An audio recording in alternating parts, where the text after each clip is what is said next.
Hello everyone, তো তোমাদের এরকম কারোর সাথে হয় যে তোমরা খেতে যাও অন্য কিছু আর খেয়ে আসো অন্য কিছু? তো আমার সাথে এরকমই হয়েছে। তো আমি গেছিলাম এখানে রোল খেতে, তো আমার খুব ইচ্ছা করছিল। তো অনেকক্ষণ ধরেই বলছিলাম, কিন্তু গিয়ে দেখি যে যেখানে আমি খাই সেই দোকানটা জাস্ট ওপেন হয়েছে, মানে কোনো কিছুই হয়নি। তো তার জন্য তারপর আমরা যেতে যেতে দেখলাম এর চিকেনের দোকান, যেখানে অনেক কিছু পাওয়া যাচ্ছিলো, ফিশ ফ্রাই থেকে শুরু করে। তো আমি এখানে নিয়েছিলাম চিকেন ললিপপ, আর এই যে এটা চিকেন কাবাবের মতো, বাট আমি ঠিক বুঝতে পারছিলাম না কারণ ফ্রাই করা ছিল।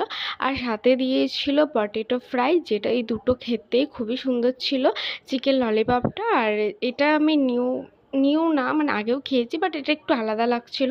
তো যাই হোক, আর এর সাথে ছিল স্যালাড আর কাসন্দি আর টমেটো সস। আর আমি না সবসময় নিউ কিছু খাওয়ার চেষ্টা করি, যেটা খেতেও একটু ইউনিক লাগবে আর আমারও ভালো লাগবে।